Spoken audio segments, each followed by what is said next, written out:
Welcome back to another segment of Behind the Scenes of the Waltons. Today I'm continuing with more of your questions in another segment of Ask Judy. If you're enjoying these, please do hit like and subscribe. I have questions here from Jack Kirby. Jack, you always have such great questions. I'm always fascinated by the things that you bring up. So thank you for continuing to give me these new areas to explore here with all of you. So you said that you got a treat hearing an interview with Barry Livingston. He played Chip on My Three Sons and is still acting today.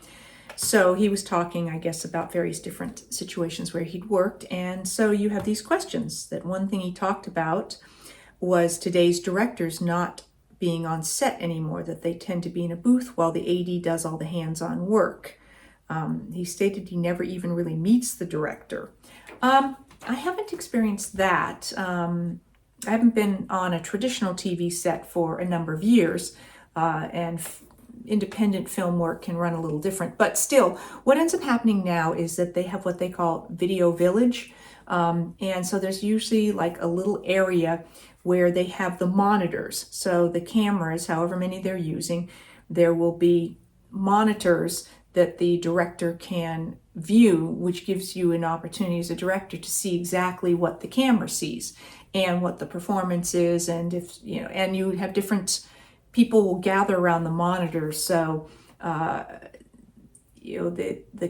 cinematographer will to watch what the lighting's doing, or the script supervisor will take their notes based on what they see on the actual screen, and people can catch if a mic drops into frame, or there's some weird shadow, or somebody accidentally steps into frame. So those types of things. So that's typically where the director is. But my last experiences were all that the director might be there, and yes, the assistant director will be closer to the actors to call action, and they may also call cut, or it might be the director who yells cut. But they're a little further away from the actual where the camera is. They might be, if they're inside a small space, they might be outside that space. So they're not standing right next to camera like they used to, so they could see exactly what the camera was seeing. But I have found that typically the director would come, unless they just want another one, they might go, let's do another one, if it was obvious that there was some reason. If they have something for the actor, then I found that directors would come in and talk to me and give me a piece of direction. So it's a little more personal as opposed to shouting it across the stage, because I think direction typically should be more personal, unless it's just, hey, we're just going to do another one as a safety or something like that, or, let's do another one for camera. But if it's a personal piece of direction, then most directors will give you that. If you haven't met the director, it could be that you did a video audition, and the director, either you did it remotely, and so you weren't in the room with the director. But I've never worked on something where I didn't meet the director, so I'm not sure what experiences Barry has been having, but I'm sorry to hear that if the director doesn't even interact or meet the cast. I think that's I'm hoping that is a pretty rare occurrence. He said that he did find that Clint Eastwood doesn't do that he is very much on the set and doesn't use the AD, but does all the hands-on work himself, which makes sense. Being an actor himself, he would have that perspective of understanding maybe what an actor needs, and perhaps that just sense of what he likes as an actor. So you said all of this made you think, when you hear cut or hear action, does it panic you in any way as you have to go from relax to focus, or is this something you get used to?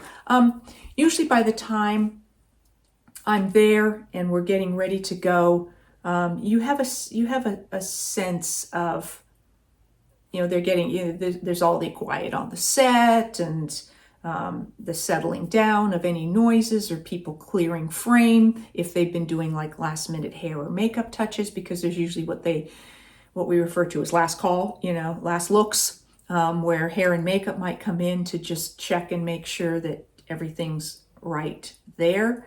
with the actors.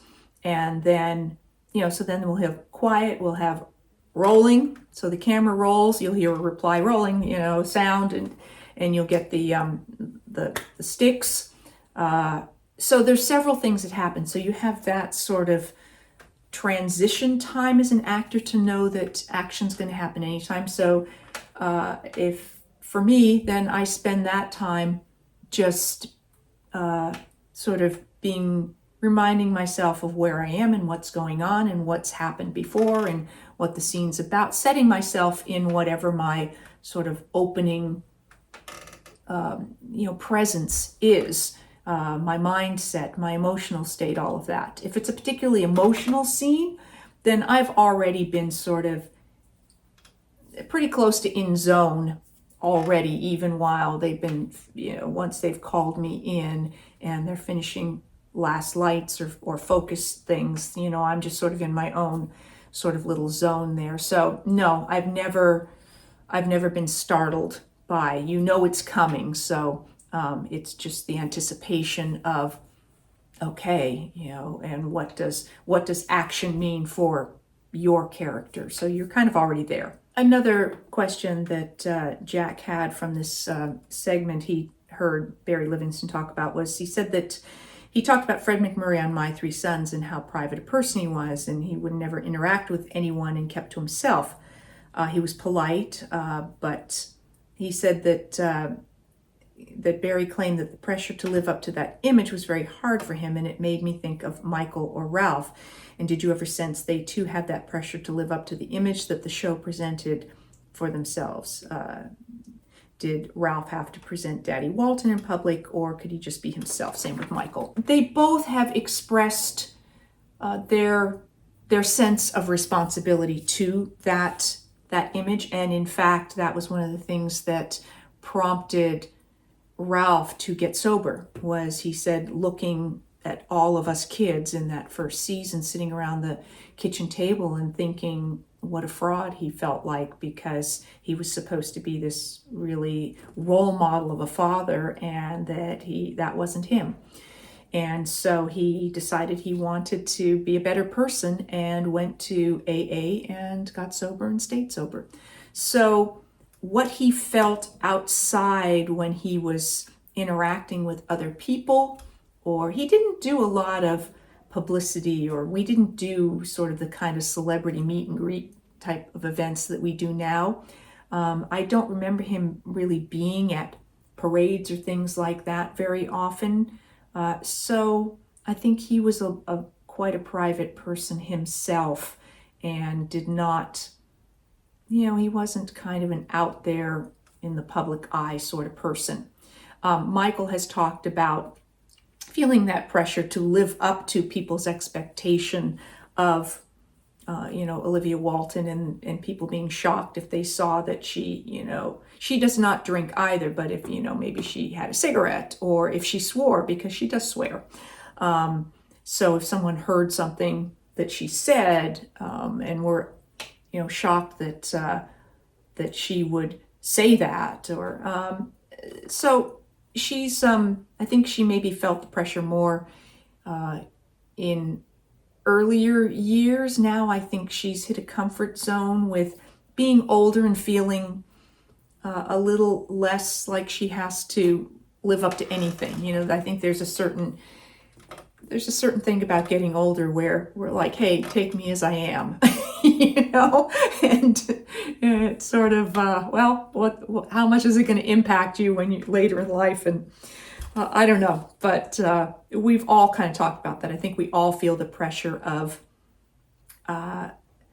how we represent the show when we are out in public. I think it's something that we've always felt to a degree, but I think that now, as there is more things that are in the public eye with social media and all of that, and with more of the types of appearances we've been doing, meeting more longtime fans, that we're aware of people having an expectation of what the show means to them, and we're very respectful of that. And genuinely, it's a nice group of people.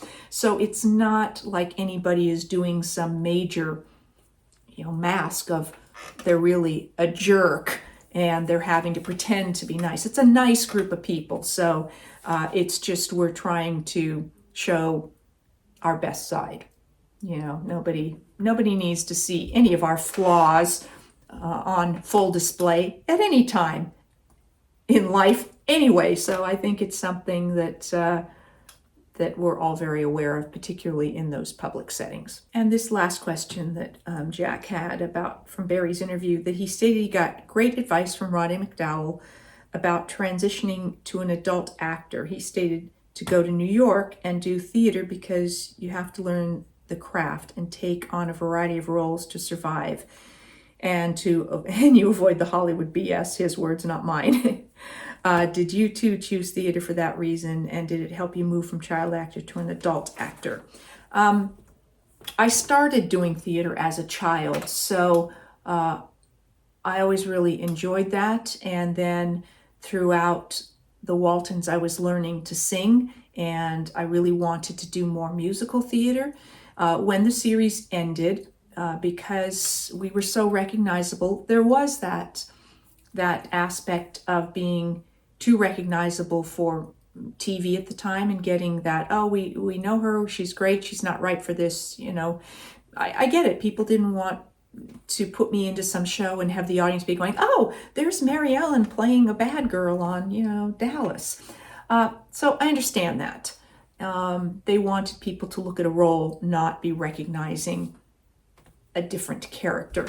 So at that point, it made the most sense to go back and do theater, where they liked the idea of a name, a person that an audience would be familiar with.